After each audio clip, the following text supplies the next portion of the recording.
Hey guys, and welcome to another First Impressions video, the video game series at which we look at a recently released game and I give you my first thoughts and impressions on it. Today we're looking at Doki Doki Ragnarok, which is a dating visual novel thing that is interesting and pretty comical and very light-hearted, which on today, the 14th of February, I feel is needed for a lot of people. As always, we're going to look at the options first, and then we'll jump straight into the gameplay, and I will show you what it's all about and give you my first thoughts and impressions on it. So let's not waste any more time and jump straight into those settings, shall we?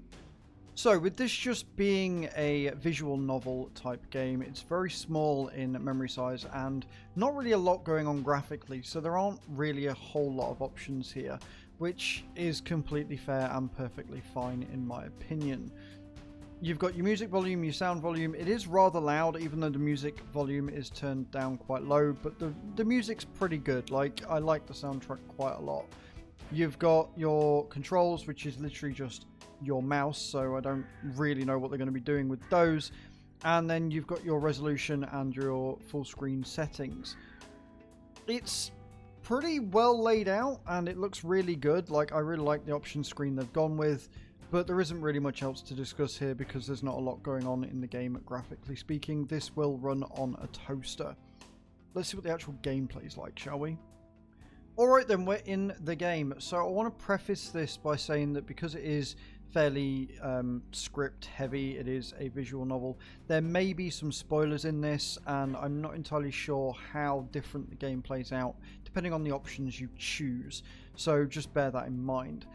This is the option you're greeted with. You can flee, which takes you back to the main menu, or you can go to England to start with. You play a Viking, and you are looking for love by raiding and killing people, because of course you are. I'm also willing to bet that a lot of the quote-unquote history that's put in the game is not all that accurate from what I've seen thus far. But then this game isn't really taken all that seriously, and if you're looking for history education from this, you're in the wrong place. So you select on England, and then you can see here you have a number of hearts and different places you can go to. It's interesting in that you get different hearts depending on how you sort of perform during the text speak, which we're about to see in a minute. And then we're moving basically further south, and we're doing Odin's bidding. You can access your settings at any time from the top left hand corner. You've got hearts, which are the hearts that you have acquired. As you can see, there is a number of 16 here. I don't know if it goes any further beyond simply going to England or not. I've not got that far into it yet. When you click on it, you will get your little character here and the grunt that you have decided.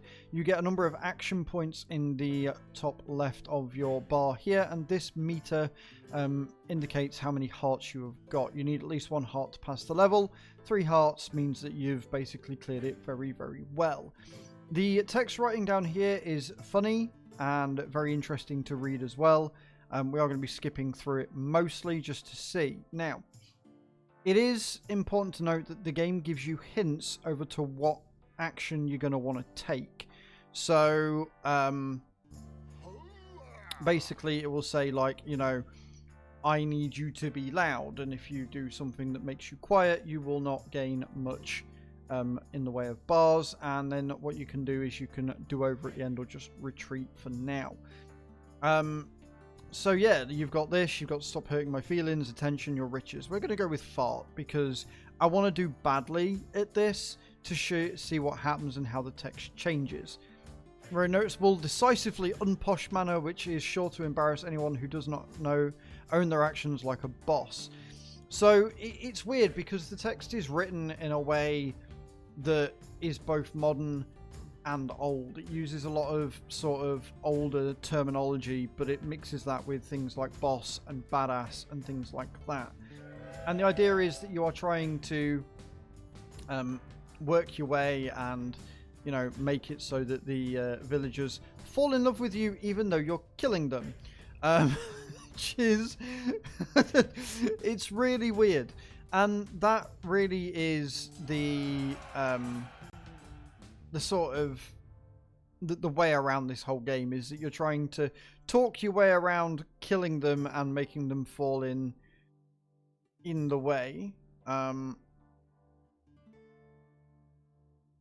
going to go with the Unleash a War Cry because why not?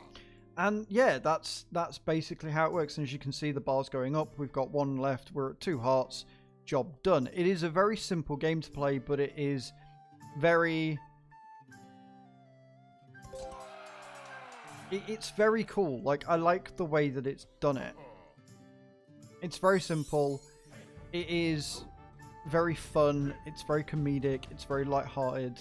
And it's what you need on Valentine's Day, honestly. Like, do you want to be raided? There is some very stark innuendos in the game as well.